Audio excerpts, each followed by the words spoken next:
तुमच्या मुलांच्या आयुष्यातील अडचणी, अभ्यासातील समस्या, वाईट संगत किंवा मानसिक ताण हे सगळं पाहून तुमचं मन अस्वस्थ होतं का? कारण आजच्या धावपळीच्या जीवनात प्रत्येक आईवडिलांची एकच इच्छा असते, आपल्या लेकरांचं आयुष्य सुखी व्हावं, त्यांना यश मिळावं, त्यांच्या वाटेवर येणारी संकटं दूर व्हावीत. अशा वेळी एकच आधार उरतो, श्रद्धा आणि स्वामींची कृपा.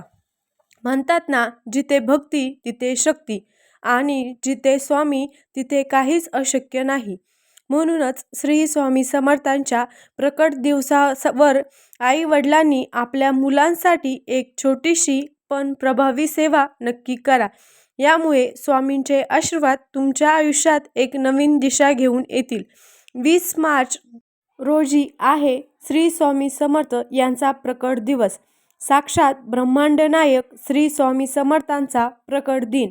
आई वडिलांनी आपल्या मुलांच्या उज्ज्वल भविष्यासाठी फक्त एकच गोष्ट केली तरी स्वामींची कृपा तुमच्या मुलांना लाभेल. मग स्वामी प्रकट दिवसावर आई वडिलांनी आपल्या मुलांसाठी नेमकं काय करावं? तर उत्तर खूप सोपं आहे. स्वामींच्या प्रकट दिवसावर सकाळी लवकर उठून घर स्वच्छ करून देवघरात दिवा लावावा, मुलांच्या नावाने स्वामींचा मंत्र जप करावा. श्री स्वामी समर्थ ह्या षडाक्षरी स्वामी मंत्राचा किमान 108 वेळा जप करावा. त्यानंतर मुलांच्या डोक्यावरून हात फिरवत मनापासून प्रार्थना करावी, स्वामी माझ्या लेकरांना सद्बुद्धी, आरोग्य आणि यश द्या. कारण ही प्रार्थना फक्त आपले शब्द नसतात, ती आई वडिलांची मनातील खरी शक्ती असते. जेव्हा आई वडील श्रद्धेने स्वामींचे नाव घेतात तेव्हा त्या भक्तीतून मुलांच्या आयुष्यात सकारात्मक ऊर्जा निर्माण होते. असे बऱ्याच जणांचे अनुभव आहेत. स्वामीच्या प्रकट दिवशी खूप मोठ्या पूजा अर्चना करायची गरज नाही, तर फक्त मनापासून केलेली ही एक छोटीशी प्रार्थना आपल्या मुलांना खूप काही मिळवून देऊ शकते. स्वामींची कृपा तुमच्या मुलांवर अशी वर्षाव करते की जणू स्वामी त्या मुलांच्या पाठीशी उभे आहेत. स्वामी समर्थांचा मंत्र सुद्धा खूप प्रभावी आहे. जर मुलांना वारंवार आजार येत असेल किंवा अभ्यासात मन लागत नसेल तर त्यांच्या नावाने मंत्र जप करावेत आणि त्यांच्या डोक्यावर पाणी शिंपडावं. आपण 108 वेळा श्री स्वामी समर्थ या मंत्राचा जप करू शकता. त्याच जपाचं पाणी आपण तयार करू शकतो आणि हे पाणी मुलांच्या डोक्यावर शिंपडू शकतो.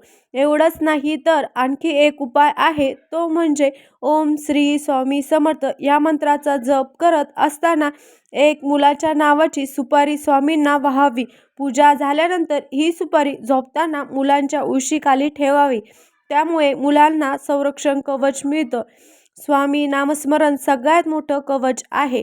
आईच्या मुखातून घेतलेले नामस्मरण हे मुलांसाठी वाईट शक्तीपासून संरक्षण करतं असं सांगितलं जातं.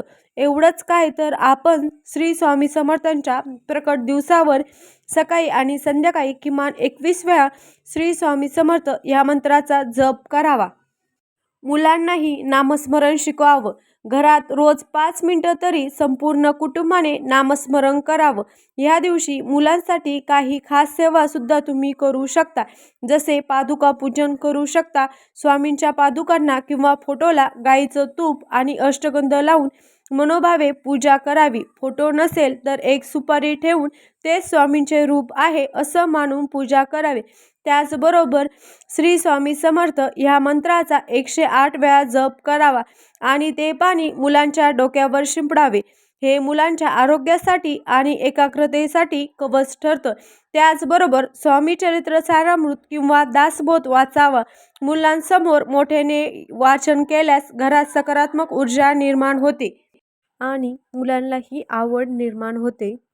स्वामींना प्रिय असलेली साखरपोळी किंवा श्रीखंडाचा नैवेद्य दाखवावा आणि त्याचा पहिला घास आपल्या मुलांना द्यावा. स्वामींनी स्वतः सांगितलंय की आईच्या भक्तीने मुलांची संकटे दूर होतात. मुलांचे अभ्यासात मन लागत नसेल किंवा वारंवार ते आजारी पडत असतील तर आपण हे उपाय श्रद्धेने आणि भक्तीने करून आपल्या मुलांना नक्कीच लाभ मिळवून देऊ शकता. त्याचबरोबर श्री स्वामी समर्थ यांच्या प्रकट दिनी आपण गरजू लोकांची नक्कीच मदत करू शकतो. स्वामींना प्रसन्न करायचे असेल तर आणखीही उपाय आहे, ते म्हणजे गरजू मुलांना आपल्या मुलांच्या हाताने पुस्तक, पेन, खाऊ दान करावे. एखाद्या स्वामी मंदिरात जाऊन मुलांच्या हातून साखर, दूध, तूप किंवा फळं दान करावी. आपल्या मुलांना दान करण्याचं आणि लोकांना मदत करण्याचं महत्त्व शिकावं. स्वामींच्या प्रकट दिनानिमित्त तुम्ही आपल्या मुलांसाठी हा साधा सोपा उपाय नक्की करू शकता आणि त्याचे अनुभव देखील घेऊ शकता. आणि अशाच माहितीपूर्ण व्हिडिओसाठी आपल्या चॅनलला सबस्क्राईब करा. व्हिडिओ आवडल्यास लाईक आणि शेअर करा आणि जाता जाता कमेंट बॉक्समध्ये श्री स्वामी समर्थ लिहायला विसरू नका. धन्यवाद.